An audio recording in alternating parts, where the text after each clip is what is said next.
ব্যাখ্যা না বলে পারছি না, কারণ যিনি কিষাণজি তিনি যখন সমাজের ওপরে একটা দায়বদ্ধতা তুলে দিয়েছিলেন, তাতে রাজনীতির মাঝেই হয়তো লড়াইটা সফল পেয়েছিলেন।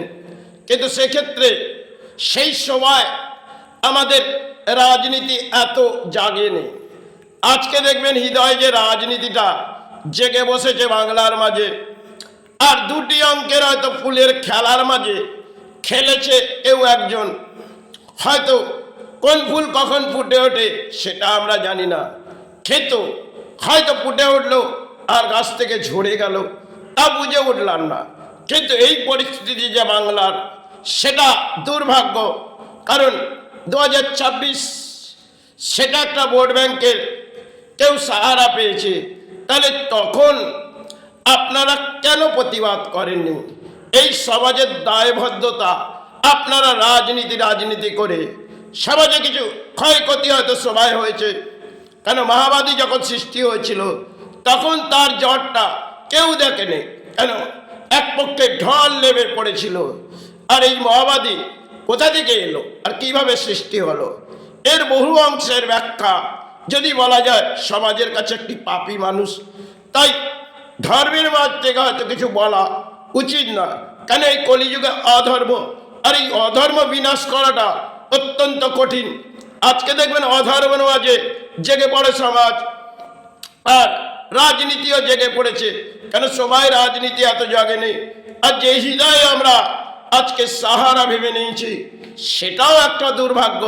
কেন সময়কালে বাংলায় এই রাজনীতি করে একটা জায়গার মাঝে যেন রাত হলে তোলপাড় হয়ে যেত, কিন্তু শুভ সকাল হলে কোথায় সৃষ্টির জ্বর চলে যেত তা হয়তো সমাজ বুঝত না। আরেক মাওবাদী তিনি যখন চিৎকার করে ব্যাখ্যা দিচ্ছে জিতনা মাংতা জিতনা, তাহলে এই ভারতবর্ষের সংবিধান আইন কিভাবে ভাঙছে আর কি গড়ে উঠছে, সেটা তখন তাদের দায়বদ্ধতা নেই। আজকে হয়তো কিছু রাজনীতিতে ক্ষয়ক্ষতি হচ্ছে, স্থানীয় এই সমাজ কিছু চিৎকার করছে। কারণ এই ক্ষয়ক্ষতির দায়ভার একটা সময় এই সরকার করেছিলেন, তার দায়ভার সমাজ মেনে নিয়েছিলেন। আজ কিন্তু সমাজ পরিবর্তন হয়েছে, এই পরিবর্তনের ঝড়ে হয়তো একটা সময় পরিবর্তন হলে, আর পরিবর্তনের ঝড়ে কিছু ভেসে গেলেন। আর সে সময় ক্ষেত্রে কোনো এত চিৎকার হয়নি। কারণ একটা মাওবাদী তিনি কিষাণজি, তিনি যে উন্মাদ হয়ে ব্যাখ্যা করছে জিতনা বাগদা জিতনা, তিনি তো একটি মাওবাদী।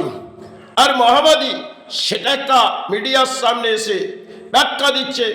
তাহলে সে সময় আমাদের এই রাজনীতির সেটা জাগেনি। আজকে এই রাজনীতি জেগেছে, সেটা দুটি রাজনীতি, এবং কেউ সফল হবে কেউ বিফল। কিন্তু এর মাঝে লড়াই করতে গিয়ে বহু মানুষকে মৃত্যুর মুখে চলে যেতে হয়েছিল। এই বাংলায় সেটা ঘটেছিল। আজ হয়তো কিছু চিৎকার হচ্ছে, কিন্তু এটা ধর্মের চিৎকার নয়, অধর্মের চিৎকার। তাহলে অধর্ম যখন করবেন, কলি একটা আপনাদের দণ্ড দেবেন, সে দণ্ড তো আপনাকে মাথা পেতে নিতে হবে। তাই সেই দণ্ড এখন ভোগ করতে হবে।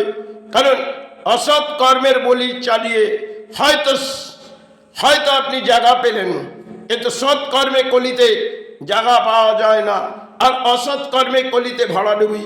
তাই কলির রাজ্যে হয়তো প্রবেশ করে এই ব্যাখ্যাটা বাংলায় বলছি। এক্ষেত্রে ধর্মীয় রাজে হয়তো এই ব্যাখ্যা করা যায় না, কারণ রাজনীতি যুক্তহীন নয়। তবে এই রাজনীতি করে বাংলা যেই পথে চলে এসছে, এখানে মনে হয় অন্ধকারের ছায়া আজকে। কেন যেইভাবে আলো দেখাবো, কিন্তু আলোর পথটা এখন আমরা বিছিলি পেয়ে গেছি। একটা সময় হারকিন নিয়ে সেটা একটা কাটিয়েছে, তারা জানতেন যে আলোটা কিভাবে দেখানো যায়।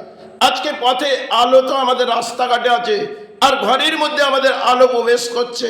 কেন বিছিলি পেয়ে রয়েছি, আর এই বিছিলির মাঝে জীবনের সাহারা পেয়ে, একটা ইন্টারনেট সাহারা পেয়ে বহু কিছু আজকে বুঝে নিয়েছি। কিন্তু পরিস্থিতি যা বাংলার, সেটা সময়ের দুর্ভাগ্য। কারণ আমার দুর্ভাগ্য নয়, সমাজের দুর্ভাগ্য। সমাজ যে পরিস্থিতির মাঝে এসেছে, তাতে সমাজ দণ্ড পাবে। এই সমাজের রাজনীতি যেটা একটা উত্তাল হয়ে যাচ্ছে, আর এই রাজনীতির মাঝে জনগণ ভেসে যাচ্ছে। কিন্তু দুপক্ষের লড়াই হয়েছে, আর এই রাজনীতির মাঝে লড়াই হয়ে কেউ জিতেছে কেউ হেরেছে, একটা সবাই কেন এরা চিৎকার করেনি?